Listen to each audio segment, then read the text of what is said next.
You're getting it now? Aishwarya, start Facebook Live too. Yes, sir. Yes, sir. We are starting live. Go ahead, Raghavan. Raghavan, you are muted, please.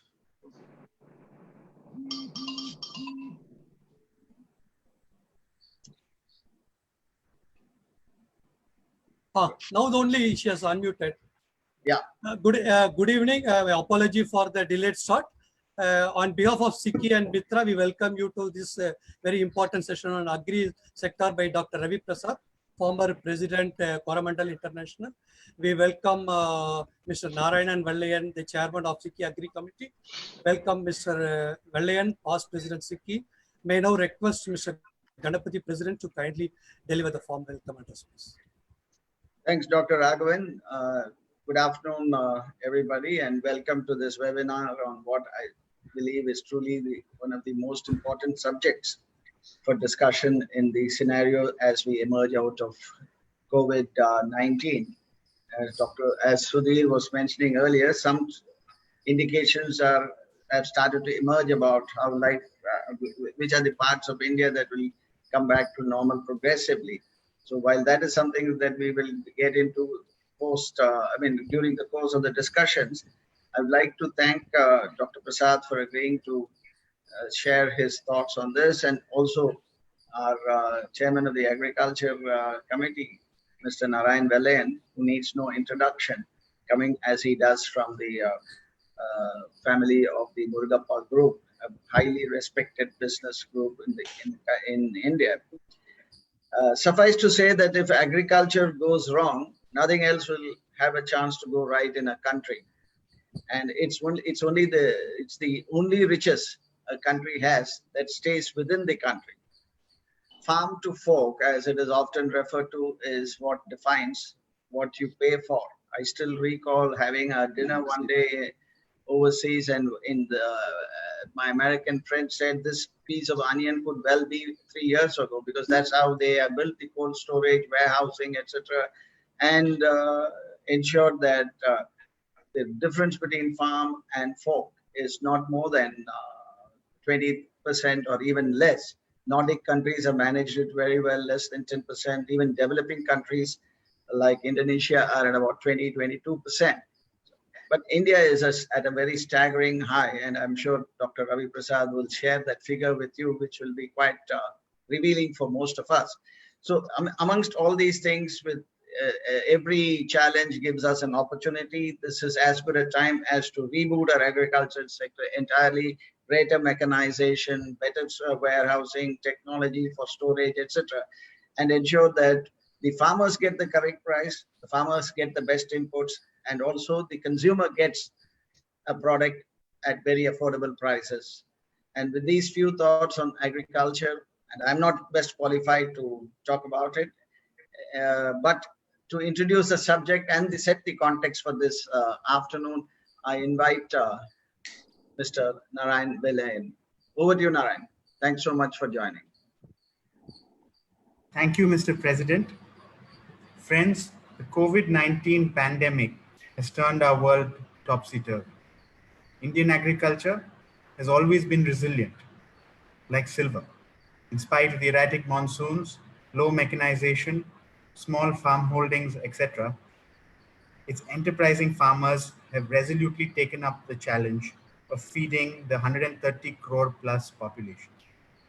I am therefore optimistic that this too shall pass, and Indian agriculture will emerge stronger than ever out of this crisis. At this juncture, it is my pleasure to introduce to you Dr. Ravi Prasad. Doc, as he is fondly known, has been associated with the Indian agri-input industry for over 38 years. He's well known in agri-input circles as a knowledge bank on agriculture. His ability to understand the nitty-gritty of government policy has made him the go-to man on policy-related matters. Over the last 2 decades, he has played a pivotal role in promoting specialty nutrition and organic fertilizers in India, much before it became the trend that it is today. I would like to invite Doc to spend the next 20 minutes or so taking us through the impact of COVID-19 on Indian agriculture and also share with us the reasons for his optimism about the same. Over to you, Doc.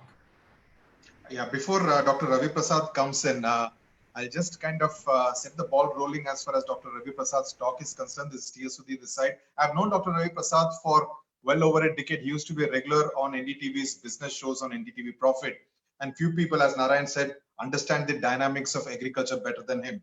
Now, having covered agriculture for the better part of my journalistic career as well as the rural economy, I would be keen to know from Dr. Ravi Prasad if he sees this entire COVID-19, the lockdown, the migration of labor that we are witnessing from the urban areas to the countryside as a positive or a negative for Indian agriculture. Now, agriculture unfortunately hits the headlines more for farmer suicides. And I find it deeply ironical that all of India is now looking at a life and death kind of a situation. Dr. Ravi Prasad will speak for the next 8 to 9 odd minutes, after which we will throw the floor open for questions, and he would take all of them because extremely knowledgeable about the agriculture sector, and I'm sure there will be a lot of questions coming his way this afternoon. Dr. Ravi Prasad, over to you. Your mic is live. Thank you. Sudhir, thank you, Mr. Ganapathy, for the kind words. Raghavan inviting me on. Mr. A. Villayan, who is along with the group. Nana Villayan, who has introduced me so well. And next 8-10 minutes, I'll try to take you through what COVID-19 has done to Indian agriculture and how we should be in a state of preparedness for the next Kharif crop, which is starting from the first fortnight of June. Getting back into what has happened, what did the farmers really suffer from? If you look at them, they were suffering from the product availability in the last part of the Kharif, the Rabi season. Harvesting has started, and the government was not in a position to offer them any passes or movement capabilities. Mechanization was still a little far off for harvesting. Fruits and vegetables started rotting in the villages, and the only thing the farmers were getting on their cell phones or smartphones was wash your hands, stay separately, and practice stay at home. And they're all worried what's going to happen to the harvest. Fortunately, COVID-19 has struck Indian agriculture in the last part of the financial year, March 22nd onwards. We have started practicing Janata curfew, and today is the 41st day. So the farmer took upon himself to start harvesting using harvesters, and there were restrictions for movement of harvesters. Finances were not available, and when he started harvesting product, there were no buyers for his product, and it took an effort after the 14th of April for the buyers to come in through state government supported systems. What happened to the produce of fruits and vegetables? For the first few days, they were rotting in the field. And then once the farmers found out that they can shop their products directly without use of a middleman, they started selling vegetables at street corners in villages, towns. Thereby, I think it's a process of eliminating the middleman.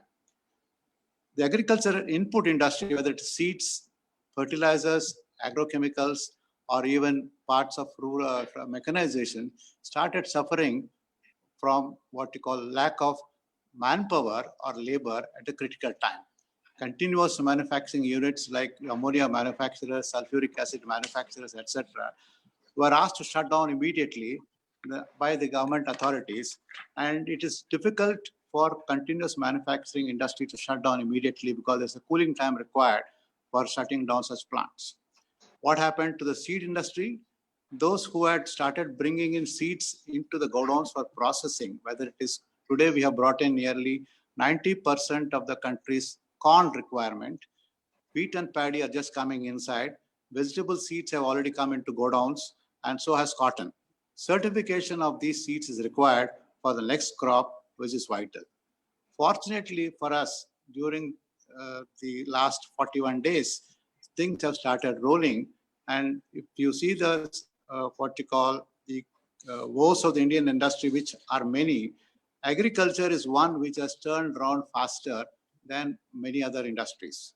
In the month of April, the sale of fertilizers and movement of fertilizers has been 30% more than the corresponding of last year. India has produced the record fertilizer production this year, and the sale has exceeded over 600 million metric tons of material, of 6 crores tons of material, and 29 million metric tons of nutrients. Agrochemical business has shot up from 38 to 40,000 crores. 50% of it is exported, and the seed industry has done well.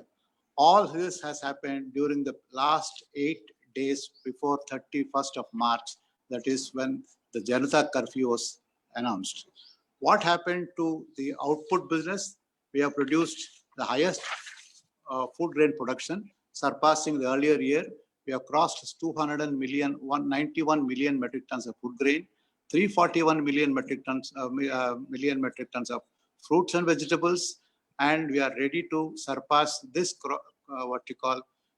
records for the year 2021, that is Kharif and Rabi. I think it will be difficult for us to understand what the rural India sector has been passing through, because the lack of rural credit has hit their wage earnings. Migration of labor, which has started after the 25th of March, became a boon to the farming community, because labor who had left the cities migrated, went back to their hometowns and villages. Therefore, the farmers had found these people for employing them, either using them for harvesting or even loading and unloading activities. Farming is now started to becoming a business for years, which was actually a sort of a subsistence farming going on in India. And what should the Indian government do for Kharif 2020? Today, we have very little storage capacity. We have 100 million metric tons of cereals and wheat as our buffer stock. We are supposed to have at least 320 million equivalent metric tons of storage. And the cold storage capacity today is at about 39 million metric tons, whereas we produce close to 350 million metric tons of fruits and vegetables. So this has to go and be enhanced to about 100 million metric tons, which is planned by the government of India. What should we prepare today? Seed industry is now ready to start moving their finished product into the field, be it corn, cotton, or paddy or wheat. Government should be able to provide them necessary trucks and infrastructure for loading and moving material. Fertilizers, which have been stocked well, will be made available to the farming community during Kharif, and we have enough of urea, enough of required for the first 6 months. The concentration of the government of India should be on to flow or push rural credit into the farming area, so that the retailer who is today strapped of cash is helped to plow back cash into his system, and the farmer is able to get his full payment for his Rabi crop from the government faster than earlier times. Sugar business should switch over to pushing more of alcohol, manufacture, rather than giving alcohol for gasohol mixing with the petrol. The Indian government should enable export of alcohol, because alcohol today is being used worldwide for manufacturing sanitizers. India does require sanitizers, so the Indian sugar industry should be able to push extra production of alcohol into sanitizer areas of manufacture and also into overseas exports. Looking at the next 60 days, which are crucial, slowly the freight trains have started coming back online. Today, the government is able to load and move around 100 rakes of 3,600 tons capacity. Truckers have started coming back onto line. As of today, the capacity of the 87% of the trucker capacity has started moving in. And so has also been the procurement of food grains and movement from places like far-off Punjab into areas of demand and requirement.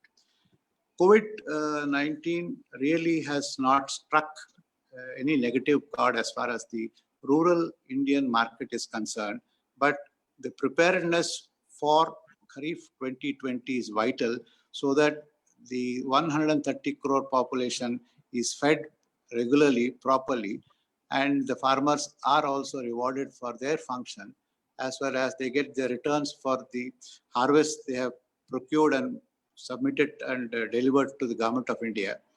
And the agri-input industry, whether it is agrochemicals who are supposed to import material from far off China for manufacturing their products, they should be able to concentrate on domestic manufacture for the time being, not depending on cheap intermediates from China, because the intermediates can also be manufactured in India, though at a slightly higher cost.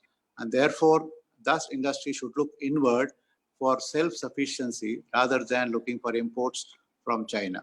Specialty fertilizers like potassium nitrate, water solubles will find a great demand because the farmer is now understanding that the quicker he is able to grow the crop with a uniform maturity, the better are his rewards and his pricing. I feel and I find that agriculture will have to turn around to become as a spearheader of Indian economy from what it was about 40, 50 years back. Right today, the tourism industry, aviation, whether it's all infrastructure or real estate are at the bottom of the pyramid. And I would place agriculture right at the top, close to pharmaceutical industry and the services industry. The future looks bright to me. In fact, if cooperative farming is started by the government through large houses taking up cultivation of the farmers, what you call marginal lands, and then giving them inputs and technology and turning around agriculture as a business for exports, I think the Indian farmer would have arrived on the international arena.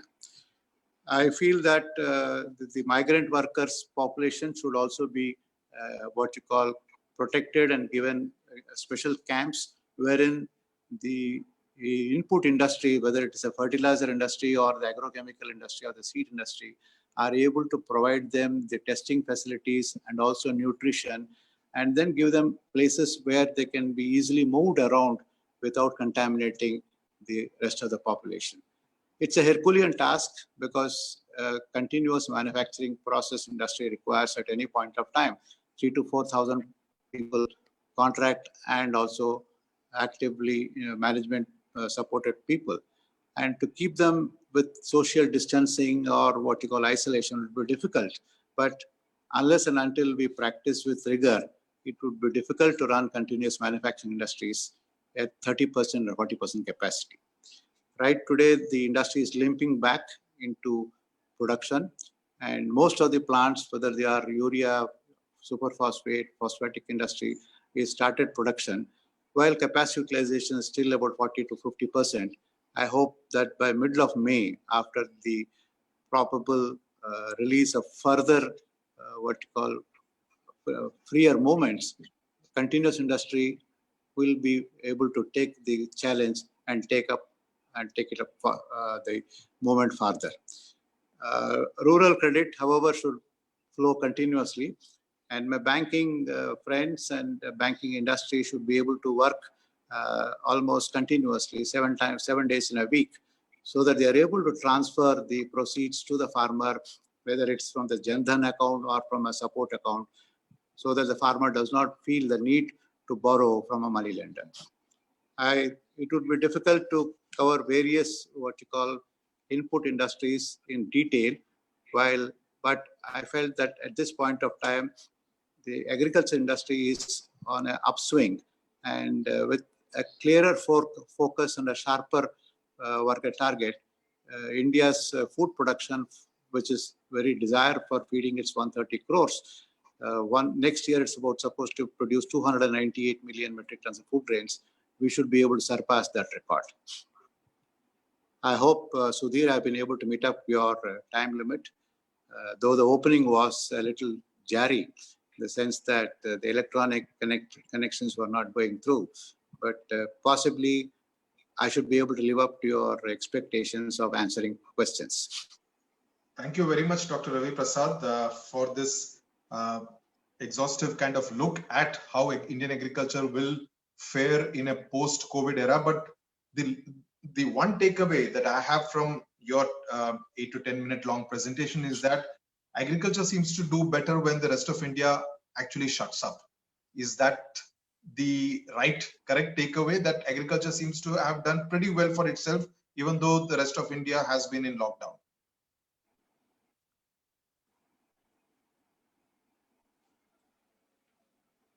Yes.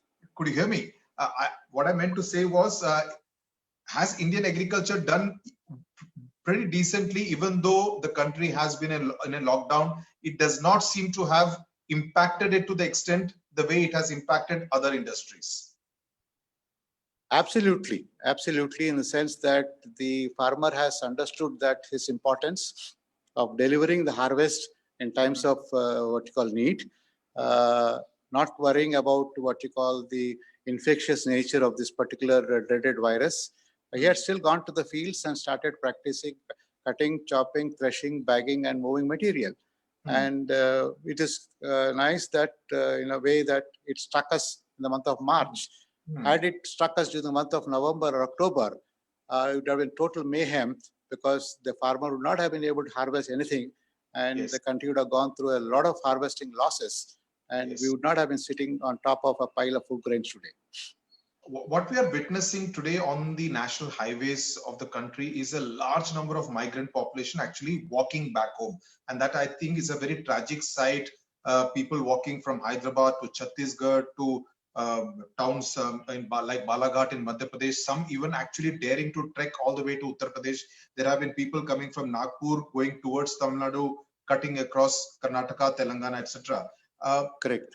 Do you see this huge population that feels very let down by the urban population, that you don't have work to do, you don't know what to do, you have to kind of fend for yourself just depending on the giveaways by people, VIPs posing for photographs? What happens if they choose to stay back? You made the point that actually now they will all be there as agricultural laborer in the farms in their villages. What happens? Do you see the possibility of them staying back, choosing to be an agri-rich instead of an urban poor? Why did they actually come to the cities? They found agriculture was not rewarding. Therefore, they had migrated to the cities to work as a security guard. Does that change now? Does that change now? That is going to change. Because the moment the farmer is getting his dues of a correct price and in time, and he's able to produce a lot of output, which is supported by government, of course, then the guys who had actually come from the villages to migrate would find it more comfortable and a little more healthier and safer for him to stay back in his village rather than sit in a crowded city and get into the mercy of this virus. I personally feel though 50% of the population might get back, the balance 50% of migratory, what you call workers, would find a place in the village. And that is where I think government should concentrate on providing vocational employment for those guys in the village.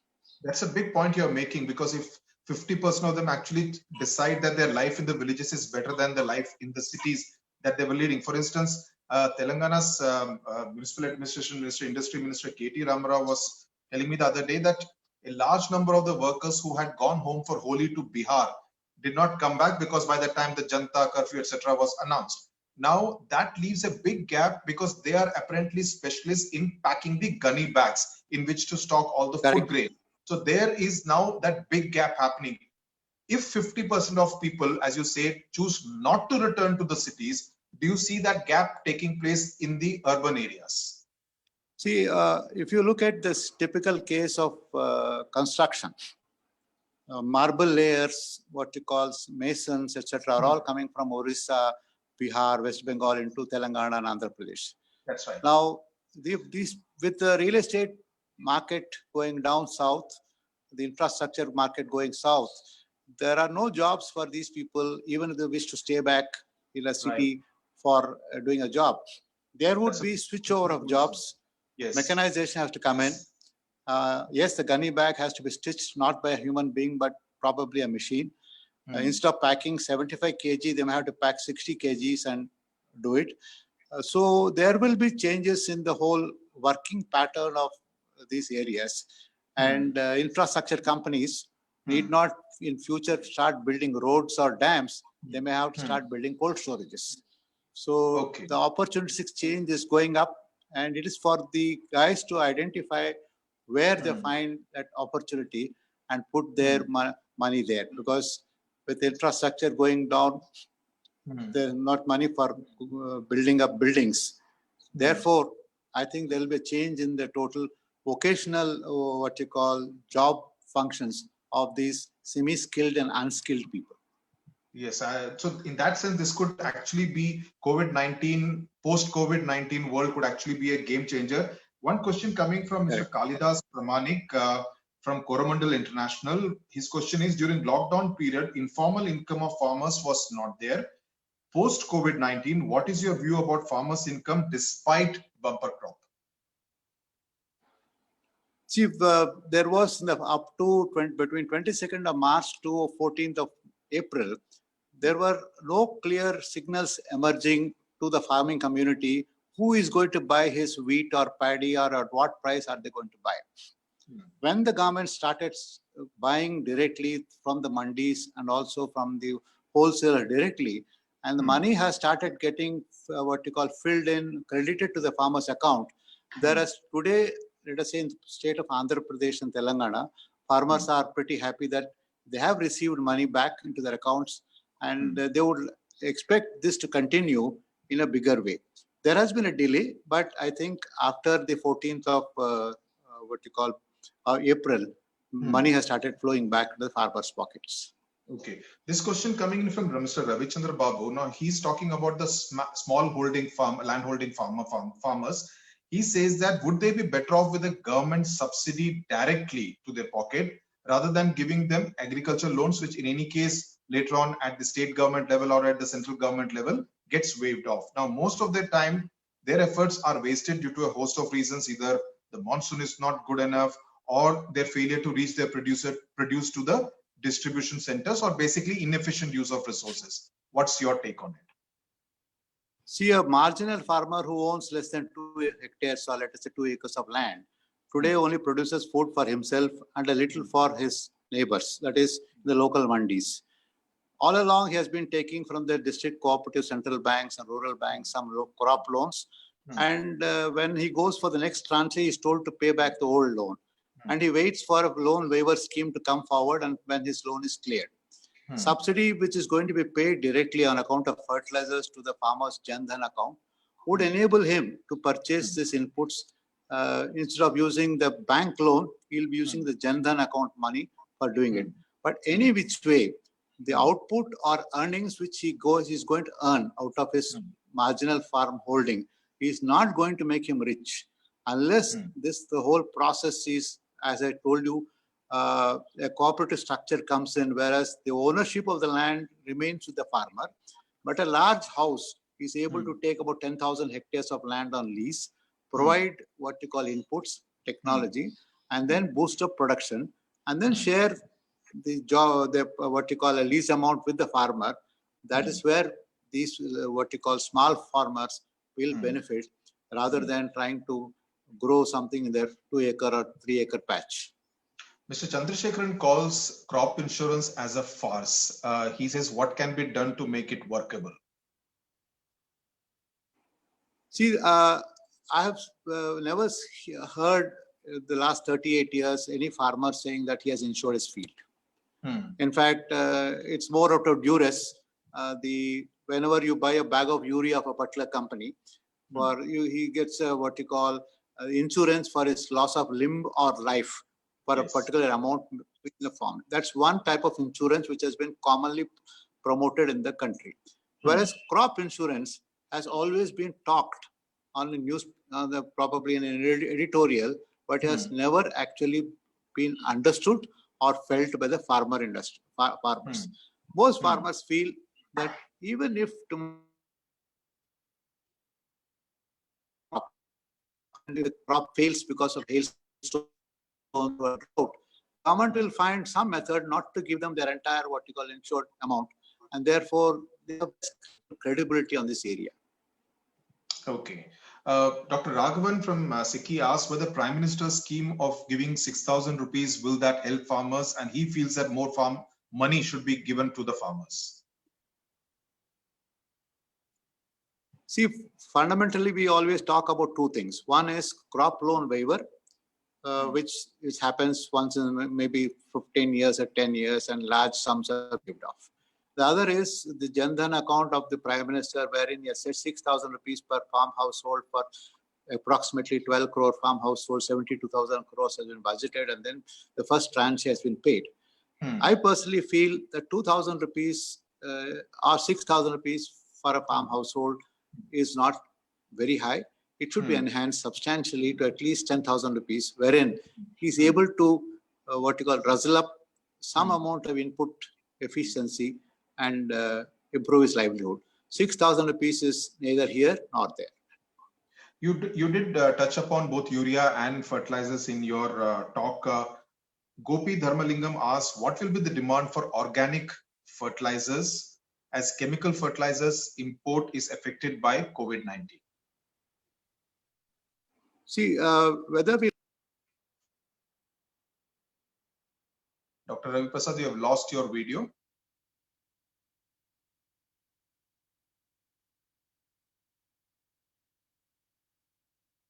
Aishwarya, could you check whether you've lost the connection with Dr. Ravi Prasad? I'm checking that. I'm checking that. Friends, just bear with us. We'll just reconnect with Dr. Ravi Prasad in a moment.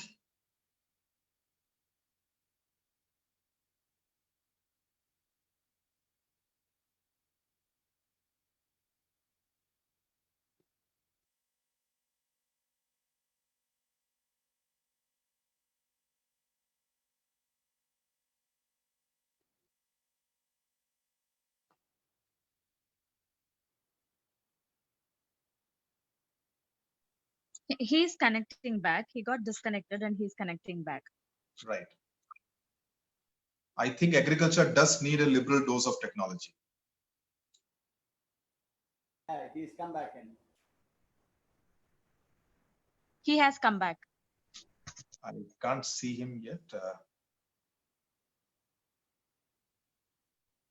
Dr. Ravi Prasad, you can hear me? Hear you? Start your video. Okay. Yeah. Can you? Yeah. Yes. Okay. Organic fertilizers, as you know, have been in existence in the country, whether you talk about garbage being converted into compost or cow dung, etc. The question of replacing what you call organic urea and phosphatics with organic fertilizer doesn't happen at all. So it's a complementary product, much used for increasing the soil organic carbon levels, and which will improve your long-term productivity for not only this generation, but for the generations to come. Like when we got independence, our organic carbon content was about 5%. Today we are at 0.25%.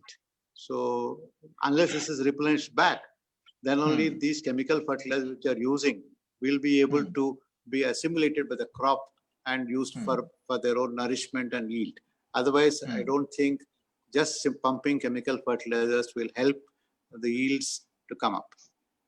GV Subbareddy just sent in a question whether there will be any change in cropping pattern in the, the next Kharif, the next Rabi. Now, I think if government takes it upon yourself to look at the zonal, what you call crop identification. Like if you talk about paddy, it's only grown in phenomenally in deltaic regions of Kaveri Delta, Godavari Delta, Gangetic Delta, etc. Now, because somebody announced a 2 rupee kilo scheme long back, about 36 years back. Yeah. Then people started growing rice everywhere. Hello? Yes, sir. Go on. We can hear you. So today, you cannot grow rice everywhere. You can grow rice only in those areas which have a deltaic soil. So at some point of time, the farmer is going to decide what Hmm. crop is going to take up. And unless it's going to be a mutual discussion between the farming community and the government, people tend to cultivate as whatever they feel. One crop industry which will come under a lot of pressure will be sugarcane, because of Yes. the volume of water it's going to use. So Yes. it is quite possible that the sugarcane farmers will reorient themselves into some other crop and not grow sugarcane as what they have been growing. Okay.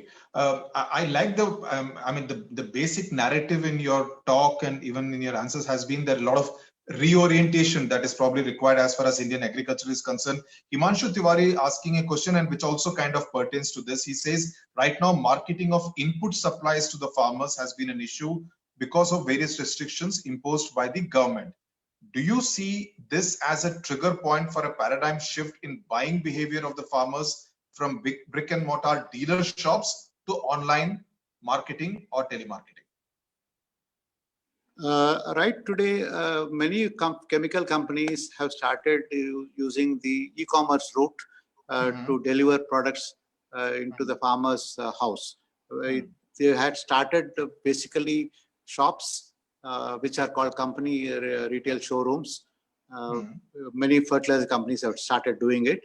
And farmers in the beginning used to visit the shops for looking at the product and getting it delivered. Now the farmer orders the stock on a smartphone, considering the rates which are being offered, and the companies are also delivering to the farmer's house through an auto rickshaw. And therefore, I think this would increase. And I would also feel that the need for opening glitzy showrooms will not be required for selling fertilizers and agrochemicals. In fact, it's the timely delivery and competitive pricing, which is what will enhance such what you call e-commerce business. Right. You just now mentioned about sugar industry and how the sugarcane farmers will need to reorient themselves. Now, the sugar industry has been through its own issues over the last 5 years or so. Many of the sugar companies also defaulting, shutting off their factories. Ravichandra Babu asking the specific question as to when will this industry be revived and what should be the efforts from the government to support such a revival? Fundamentally, government, if you have, as I suggested to you, that is one crop which is supported by the government extensively, and farmers are leasing their lands to grow, let us say, in the command area of the sugar factory, let's say 25,000 acres, everybody grows sugarcane.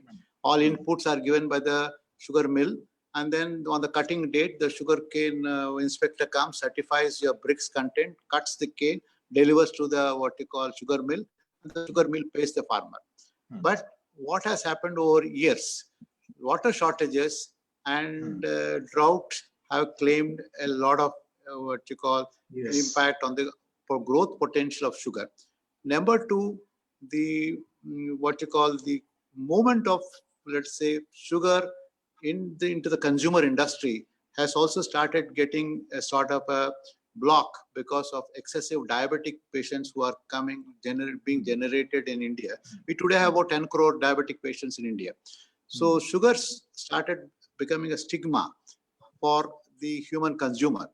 And with 28,000 liters of water required to produce 1 kilo of sugar, and also wherein the sugar industry has to switch over to drip irrigation, I think these changes will be inevitable. And with the rising price of alcohol, especially for what you call exports, sugar industry has to reorient itself in this context. Less will come from sugar, more will come from alcohol and power generation. The narrative so far has been that the village economy can actually get bolstered and everything will kind of revolve around agriculture. J.M. Domadia from Coromandel International, Gujarat asks, what kind of steps should be taken by the government of India to rebuild economy at the village level? Does it have to be built around agriculture? Is that how you see it? I personally feel that the unit of the assessment should become a mandal, or let's say you talk about a village. Today, India has got about 6 lakh villages. And if you look at urbanization, how many villages went away. Hmm. Therefore, the government has to relook at village-wise and how many what you call farmers have to be looked at, brought in. What is the economic level of these farmers? And that, I think the agrarian economy build-up has to start, because the other industries have, because of the virtue of the problems of COVID, working capital issues have slid down. So if somebody has to be shouldered and pushed up, it is agriculture at this point of time. And I think the reallocation of budgets for agriculture has to be relooked by the finance minister and by the government. Right. Mr. Ganapathy stays focused on onions. He writes, driving from Nasik, I've seen farmers dump onions on the highway. It's a clear message that the supply chain needs to be reviewed. Your suggestion on ensuring a fair price to the farmer and a fair cost to the consumer, it wouldn't affect the intermediary, but isn't eliminating them the solution? Eliminating the middleman is very difficult, because see, the middleman comes in different forms. He can be what you call a guy who is consolidating what you call in a village to a taluka level. But as Mr. Ganapathy said, if the returns to the farmer are improved by, let's say, 20% from what he's getting today, then the farmer is quite happy. Let's say the farmer is able to produce tomatoes and is selling you at 5 rupees a kilo, and you buy in the market at 40 rupees a kilo, and the delta is 35 rupees. Well, that is not acceptable to the farmer. He says, give me 10 rupees for my cost of cultivation. Don't allow me to throw the onions, milk, and tomatoes on the street just because I could produce more. Help me with a little more, what you call, better price, and help me in constructing cold storages at every taluka level, which are necessary at this point of time. Like the world is building specialty hospitals in a jiffy. They are able to bring in a 300-bedded hospital in about 20 days. I think India has to relook at the infrastructure for agriculture, like cold storages, warehouses, etc., as their beginning of laying down a long road for agriculture to flourish and go up. Right. Samashivara sending this question, what would be the demand supply position of fertilizers in India in the next financial year, 2020-21? Demand for, I didn't catch you, Sudhir. The demand supply position of fertilizers in 2020-21. 2021 should be a very good supply, what you call, position for fertilizers, whether it is conventional fertilizer like urea. We have used this year 33 million tons of urea. I'm expecting it to go to about 33-34 million metric tons. Diammonium phosphate, we have used about 10 million tons. We'll continue to use 10 million tons. Complexes, we are at about 10 million tons. We'll do about 10 million tons. The one thing which is going to go up substantially will be potash, because the potash prices have started coming down, and therefore NPK fertilizers will start going up, and so will be specialty fertilizers. Right. Do you see now the possibility, I mean, given the kind of scenario that you're building, do you see it would be a good idea to kind of have agriculture or an agriculture related subject, say at the school level itself, make people more aware instead of just having agriculture as a theme in a Mahesh Babu kind of a glossy film? So if you remember, the Murugappa group had brought out a wonderful what you call jingle called Who is a Farmer? And this was going around for quite some time. And then finally he said, who is the best man? Who is giving you food? Who is giving you this? Many people could not answer it, who are all well educated. Finally it said, it's a simple farmer. So I think at a school stage, let's say class 6, etc., if a subject is introduced about Indian agriculture, food, dairying, and let's say milk and what you call fish, etc., it would enable the children to understand what is in store for them with a limited infusion of knowledge. And by the time they come to the class 11 or class 10, they are prepared to take this subject up as their career. Because all people who actually join BSc Agriculture are those people who never got a seat in medicine. MBBS, when a guy could not get an MBBS seat, he goes for BSc Agriculture. Now that should not be the choice. You can't have a second-hand choice. If it is made a first-hand choice, then possibly you'll have more intelligent people joining the agriculture route. True, true. That's a good point. Do you see companies which are in the business of agriculture, like the Murugappa Group, tweaking their kind of core philosophy or also their strategies to deal with a post-COVID-19 world? Right? See, most of the chemical fertilizer companies have got big turnovers and big contributions. But what they lack today, unfortunately, across the country is they are not able to serve or offer services to the farmers.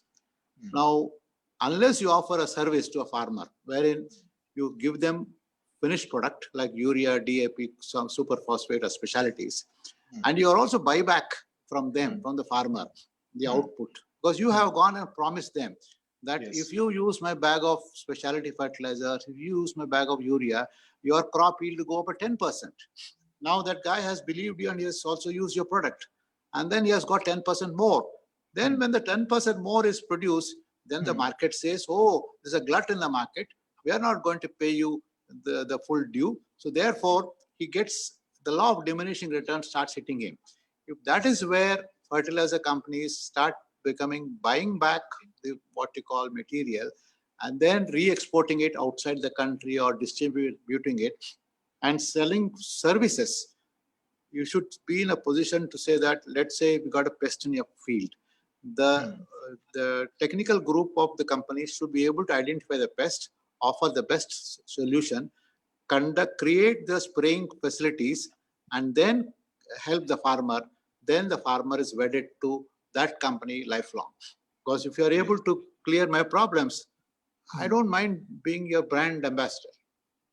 Right. In his opening remarks, Mr. Ganapathy referred to the concept of farm to fork. Now, Ravichandra Babu takes off from there and asks whether a public-private partnership can help in hastening and bridging the infrastructure gap. Yes. See, unless a bank like NABARD today, what does NABARD do? NABARD actually helps agriculture credit.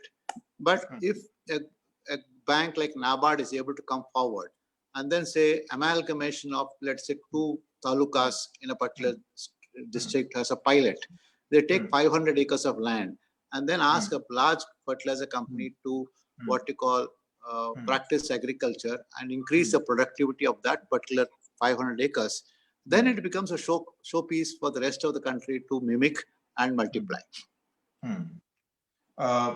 Kalidas Pramanik asking a second question. Do you feel new emerging social behavior will change consumption behavior into reduction in cereal?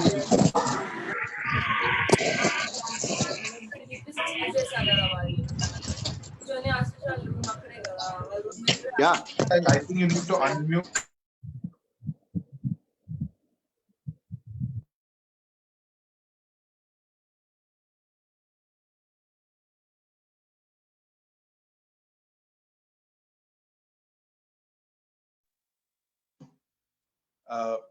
Dr. Ravi Prasad unmuted? Yeah.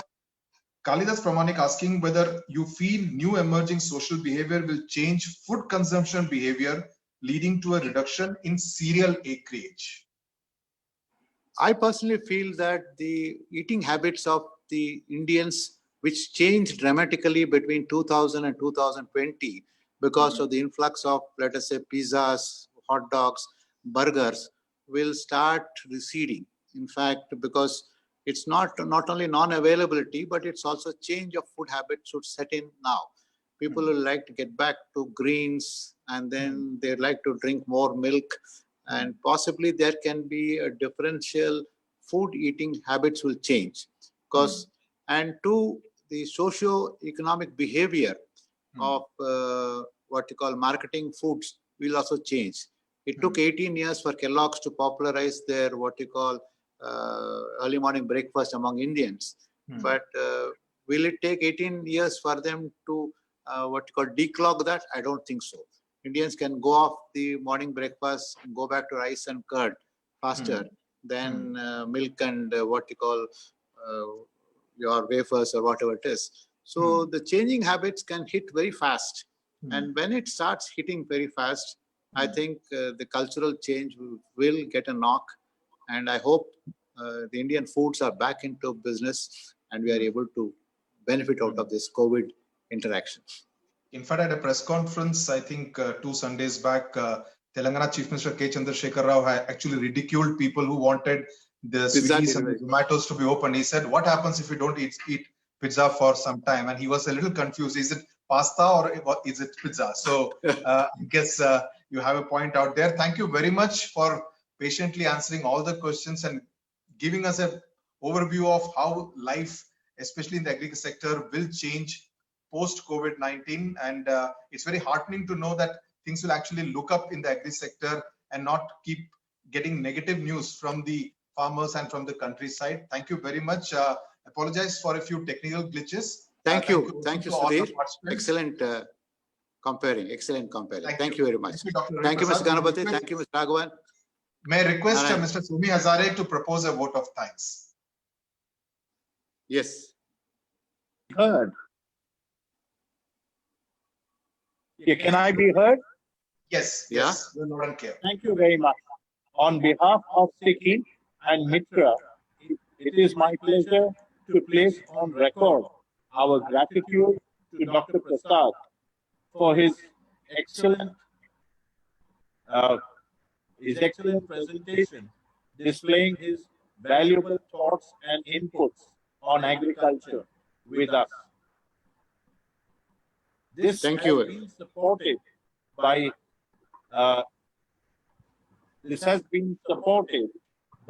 Century Flour Mills, and I thank Ravi and his team who have come forward to support this series, especially at a difficult time like this. T.S. Sudhir has been a well-known journalist and anchor who has always been appreciated by one and all, be it speakers, the panelists, and of course the audience. Sudhir has been, I think, one of the best anchors that we have been able to get, and I thank Sudhir very much for sparing his time today. Thanks to the friends who have joined us on Facebook and on other platforms, and the efforts put in by Siki, the entire secretariat led by Dr.